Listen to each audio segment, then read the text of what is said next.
Indian premier league IPL থেকে বাংলাদেশের তারকা পেসার মোস্তাফিজুর রহমানকে বাদ দেওয়ার ঘটনায় নতুন করে অস্থিরতা তৈরি হয়েছে বাংলাদেশ ভারত সম্পর্কে। এরই মধ্যে বাংলাদেশে আইপিএলের প্রচার ও সম্প্রচার বন্ধের নির্দেশ দিয়েছে সরকার। এমন প্রেক্ষাপটে বাংলাদেশে ভারতীয় টেলিভিশন চ্যানেলের সম্প্রচার নিয়ে কড়া বার্তা দিয়েছেন বর্ষিয়ান চলচ্চিত্র অভিনেতা ও বীর মুক্তিযোদ্ধা সোহেল রানা। শাহাদাত রিফাতের রিপোর্টে বিস্তারিত। 9 crore and 20 lakh KKR Mustafizur Rahman। আইপিএলে 9 কোটি 20 লাখ রুপিতে কলকাতা নাইট রাইডার্সের সুযোগ পেয়েও স্থানীয় রাজনৈতিক চাপ ও ভারতীয় ক্রিকেট বোর্ডের আপত্তিতে বাদ পড়েছেন বাংলাদেশের পেসার মোস্তাফিজুর রহমান। এই ঘটনায় উত্তাল দুই দেশেরই ক্রিকেট অঙ্গন। ক্ষুব্ধ বাংলাদেশিরা ক্ষোভ জানাচ্ছেন বিনোদন অঙ্গনের তারকারাও। এর আগে চলচ্চিত্র অভিনেতা মিশা সওদাগর এই ঘটনায় ভারতকে সরাসরি ধিক্কার জানান।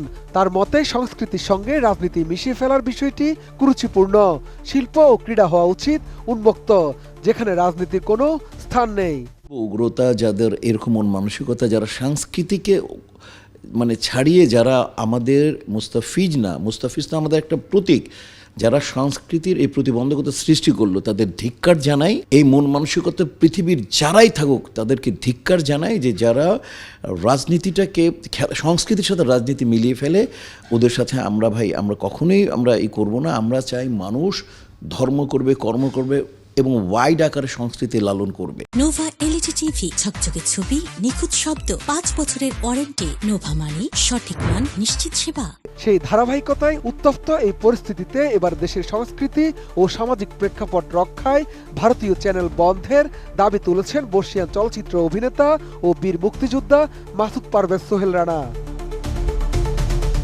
গত 5 জানুয়ারি সামাজিক যোগাযোগ মাধ্যম ফেসবুকে সোহেল রানা লিখেন, আমাদের টেলিভিশন যতক্ষণ ভারতে প্রচার করতে না পারবে ততক্ষণ ভারতের টেলিভিশনও আমাদের দেশে সম্পূর্ণ বন্ধ রাখতে হবে।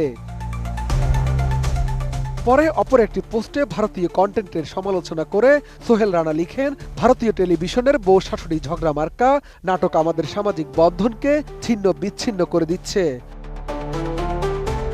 অভিনেতা সোহেল রানা ও মিশা সওদাগর ছাড়াও মোস্তাফিজ ও আইপিএল ইস্যুতে ক্ষোভ প্রকাশ করেছেন দেশের জনপ্রিয় লোকসঙ্গীত শিল্পী কুদ্দুস বয়াতিও। গত 4 জানুয়ারি তিনি তার ভেরিফাইড ফেসবুক পেজের এক পোস্টে লিখেন, একসময় ইন্ডিয়া কারোর সাথে ক্রিকেট খেলবে না, তারা নিজেরাই খেলবে, যেমন ইন্ডিয়া বনাম ভারত। এ ঘটনায় বিসিবিও তার জবাব দিয়েছে কড়াভাবে। নিরাপত্তা শঙ্কার কথা বলে আন্তর্জাতিক ক্রিকেট কাউন্সিল আইসিসিকে তারা আনুষ্ঠানিকভাবে অনুরোধ করেছে আসন্ন টি-20 বিশ্বকাপে বাংলাদেশের ম্যাচগুলো ভারত থেকে সরিয়ে অন্য কোনো দেশে আয়োজন করতে।